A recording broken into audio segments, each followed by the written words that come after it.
আমাদের বাড়িতে যে এই ধরনের বোতলগুলো হয়, কোল্ড ড্রিঙ্কসের বোতল কিংবা জলের বোতল, আমরা কোল্ড ড্রিঙ্কস বা জল খাওয়ার পর ফেলে দিই। তাই এই ধরনের বোতলগুলো ফেলবেন না। জলের বোতলের থেকে এই ধরনের যে কোল্ড ড্রিঙ্কসের বোতলগুলো হয়, অবশ্যই যে বোতলগুলো একদম প্লেন হয়, যেগুলোর মধ্যে কোনো রকম ডিজাইন থাকে না, সেই ধরনের বোতল নিলে বেশি ভালো হয়। আমরা পারফেক্ট একদম মার্কেটে যে চুড়ি কিনতে পাওয়া যায়, সেরকম চুড়ি তৈরি করে আমি আজকে দেখাবো আপনাদের। কোনো রকম টাকা পয়সা কিন্তু খরচা করতে হবে না। আর এত সুন্দর কালারফুল চুড়ি তৈরি হবে, যেটা কিনতে গেলে বাজারে অনেক টাকাই খরচা হয়। সবার প্রথমে দেখুন, এখানে আমি একটি কোল্ড ড্রিঙ্কসের বোতল নিয়ে নিয়েছি। কোল্ড ড্রিঙ্কসের যে বোতলটা সাদা কালারের বোতল, আর এখানে আমি এইভাবে যে প্লেন অংশটা রয়েছে, সেই প্লেন অংশটাকে আমি এইভাবে কালো মানে পেন্সিল দিয়ে দাগ করে নিলাম, যাতে এটা কাটতে সুবিধা হয়। এবার কি করব, আমরা এই দাগের ওপর দিয়ে সমান করে আমাদের কেটে নিতে লাগবে। একটু ধীরে ধীরে কাটবো যাতে কাটিংটা সুন্দর হয়, তাই একটু ধীরে ধীরে সময় নিয়ে এটাকে কাটতে হবে। এইভাবে আগে আমি নিচের অংশটা কেটে নিচ্ছি। তারপর একইভাবে যে ওপরের অংশটা মেজারমেন্ট করে নিয়েছি, সেটাকেও কেটে নেব। আর যদি ছোট বড় হয়, পরে এইভাবে সমান করে নিতে হবে। এবার আমি ওপরের অংশটাকেও একইভাবে কাঁচি নিয়ে নেব। আর কাঁচির সাহায্যে সবার প্রথমে আমি একটু ছুরি গরম করে ছিদ্র করে নিয়েছি, যাতে কাঁচি দিয়ে কাটতে আমাদের সুবিধা হয়, এর জন্য আমি একটু ছিদ্র করে নিয়েছিলাম। এরপর আমি এইভাবে কেটে নিলাম। আমি দুটো চুড়ি বানাবো, এর জন্য এখানে দেখুন আমি মোটা করে অনেকটা জায়গা জুড়ে কেটে নিয়েছি। দুটো চুড়ি খুব সুন্দরভাবেই তৈরি হয়ে যাবে। এবার আমাদের কি করতে হবে, সবার প্রথমে আমাদের মাপ করে নিতে হবে। এই দেখুন, আমি এখানে দুটো বুড়ো আঙ্গুল আমি এইভাবে রাখছি, বুড়ো আঙ্গুলের 1 কর করে আমি মেপে নিচ্ছি। বা আপনারাও যদি হাতের কাছে ফিতা থাকে, টেপ থাকে, সেটা দিয়েও মেপে নিতে পারেন 1 ইঞ্চি মতো। এখানে আমি যতটা করেছি, বুড়ো আঙ্গুলের 1 কর 1 ইঞ্চি মতো। এবার আমি এর ওপরেও আবার গোল করে মেজারমেন্ট করে নিচ্ছি, যাতে আঁকা বাঁকা কাটিংটা না হয়, সমান হয়, একদম রাউন্ড হয়। এর জন্য আমাদের এইভাবে একটু আগে মেজারমেন্ট করে নিতে হবে। এইভাবে মেজারমেন্ট করার পর আমরা আবারও মাঝখানটা দিয়ে কেটে নেব। এখানে দেখুন, আবারও আমি এইভাবে কেটে নিয়েছি দুটো টুকরো। আমার এখানে কিন্তু রেডি হয়ে গেছে। এখানে আমি কি করব, একটি আয়রন আমি গরম করে নিয়েছি। আয়রনটাকে কিন্তু অতিরিক্ত গরম করবেন না, হালকা করে গরম করে নিয়ে সমান করে উল্টাবেন আয়রনটাকে, যাতে এক সাইড উঁচু বা এক সাইড কাত করবেন না। তারপর এই যে আমাদের যে প্লাস্টিকের বোতলের অংশটা কেটে নিলাম, এটাকে দেখুন ধীরে ধীরে আলতো করে এইভাবে গরম আয়রনের ওপর আমাদের একটুখানি ঘষতে হবে। এইভাবে ঘষলেই দেখবেন একদম চুড়ির মতো শেপ চলে আসবে।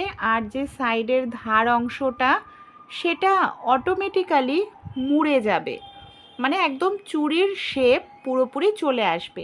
একদম আলতো করে করবেন, তাহলে দেখবেন পুরো একদম রাউন্ড হবে।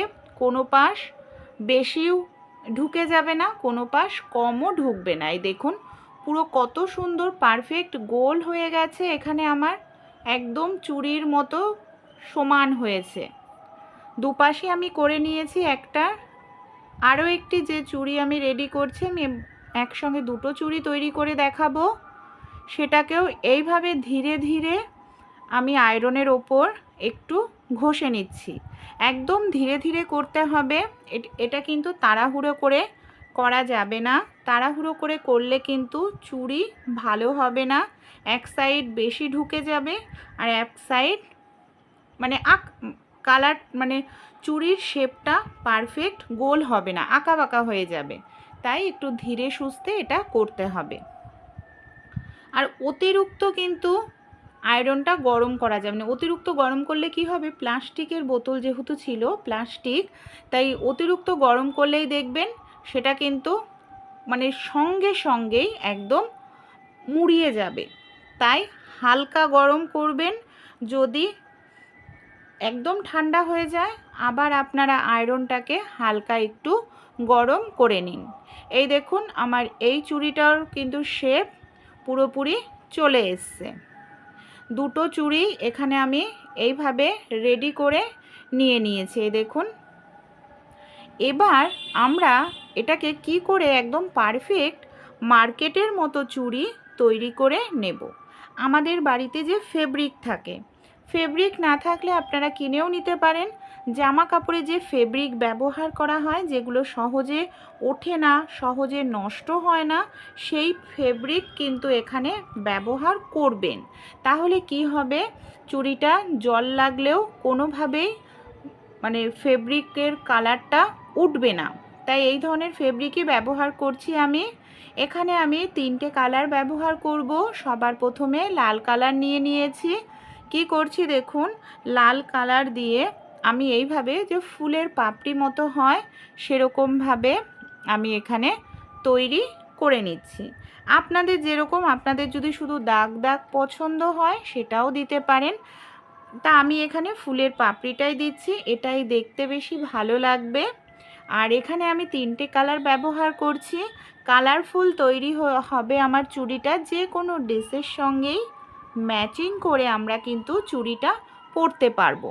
এই দেখুন আমি লাল ফুলের মতো এখানে এরকম পাপড়ি মতো তৈরি করে নিলাম। এই দেখুন একটি আমার এখানে তৈরি হয়ে গেছে। আমি এখানে 3টে লাল ফুল দেব, 3টে হলুদ আর 3টে নীল। তাই কিছুটা গ্যাপ দিয়ে আবারও একটি লাল কালারের এইভাবে ফুল তৈরি করে নিচ্ছি। আপনারা, আমি আগেও বললাম যে আপনাদের যেরকম ডিজাইন পছন্দ আপনারা সেরকম ডিজাইনই কিন্তু করে নিতে পারেন। যে সেম একই রকম করতে হবে এরকমই, সেরকম কোনো ব্যাপার নয়। আপনারা আপনাদের পছন্দের মতো ডিজাইন তৈরি করে নেবেন। এখানে আমার 3টে লাল কালারই দেখুন তৈরি হয়ে গেছে।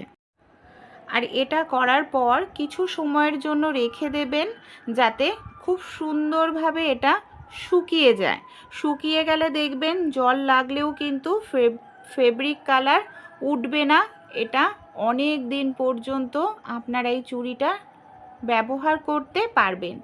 তাই মার্কেট থেকে না কিনে আপনারা সহজেই বাড়িতে এইভাবে আপনাদের ড্রেসের সঙ্গে ম্যাচিং করে কিন্তু চুড়ি তৈরি করে নিতে পারেন। এই দেখুন আমি ব্লু কালারের চুড়ি এখানে আমি ফুল তৈরি করে নিচ্ছি। লাল ফুলের গ্যাপে গ্যাপে এইভাবে ব্লু কালারের ফুল তৈরি করে নেব। তারপর আমরা কি করব, আরও একটি কালার এখানে আমি অ্যাড করব, সেটা হলো হলুদ কালার। যাতে কালারটা খুব সুন্দর ফোটে সেরকম কালার ব্যবহার করবেন আপনারা, তাহলে দেখতে বেশি ভালো লাগবে। এই দেখুন কত সুন্দর চুড়ি এখানে আমার তৈরি হয়ে গেল। একদম অল্প সময়, এটা কিন্তু তৈরি করতে আমাদের অনেকটা যে সময় নষ্ট হয় তা নয়, খুব দ্রুত তাড়াতাড়ি তৈরি হয়ে যায়। কিন্তু কিছু সময় একটু অপেক্ষা করতে লাগে এই ফেব্রিকটা শুকানোর জন্য। আমি এখানে 3টে হলুদ ফুল তৈরি করার পর এই চুড়িটাকে কিছু সময়ের জন্য এইভাবেই রেখে দেব, যাতে চুড়িটা খুব ভালোভাবে শুকিয়ে যায়। এই দেখুন পুরোপুরি এখানে আমার 3টে হলুদ ফুলই তৈরি হয়ে গেছে। আর দেখতেও কতটা ভালো লাগছে দেখতে পাচ্ছেন। একদম নিজে হাতে এরকম চুড়ি তৈরি করলে কিন্তু আপনাদেরও খুব ভালো লাগবে। এরপর এই চুড়ির দেখুন আমি আরও একটি তৈরি করে নিয়েছি। প্রথমেই বললাম দুটো তৈরি করব, দুটোই দেখুন কতটা সুন্দর লাগছে। একদম মনে হচ্ছে যেন আমরা কিনে নিয়ে এসেছি মার্কেট থেকে। তাই এইভাবে আপনারাও একবার তৈরি করে দেখুন বন্ধুরা। আমি আপনাদের হাতে পরেও দেখাবো যে কতটা সুন্দর লাগছে চুড়িটা হাতে পরার পর। চলুন, এখানে আমি বানিয়েছি আমার হাতের মাপ অনুযায়ী। আপনারা যদি নিজেরা বানান, অবশ্যই নিজেরা হাতের মাপ অনুযায়ী আপনারা বানিয়ে নেবেন, তাহলেই দেখবেন আপনাদের চুড়ি এরকম যে কোনো ড্রেসের সঙ্গেই কিন্তু মানাবে। চুড়িদার, কুর্তি, এমনকি জিন্স প্যান্টের সঙ্গেও কিন্তু দারুণ লাগবে। যেহেতু এখানে চুড়িটা কালারফুল বানিয়েছি, তাই দেখুন কতটা সুন্দর লাগছে। তাই একবার আপনারা বাড়িতে ট্রাই করে দেখবেন। আপনাদের বাড়িতে যদি ছোট বাচ্চারা থাকে, বাচ্চাদেরকেও কিন্তু আপনারা এই ধরনের চুড়ি তৈরি করে দিতে পারেন, বাচ্চারাও খুব খুশি হবে। ভালো লাগলে অবশ্যই কিন্তু আপনারা আপনাদের বন্ধুবান্ধবদের সঙ্গে এই ছোট্ট আইডিয়াটি শেয়ার করবেন। আর তারাও তাদের ড্রেসের সঙ্গে ম্যাচিং করে, যদি কোনো চুড়ি না থাকে, বাড়িতেই তারা এইভাবে কিন্তু চুড়ি তৈরি করে পরতে পারবে। তাহলে কেমন লাগলো আইডিয়া, কমেন্ট করে আপনাদের মতামত জানাতে ভুলবেন না। আর যদি ভালো লাগে আপনারা নিজেরা ট্রাই করুন, বাচ্চাদেরকে বানিয়ে দিন, তারাও পরবে, তারাও কিন্তু খুব খুশি হবে।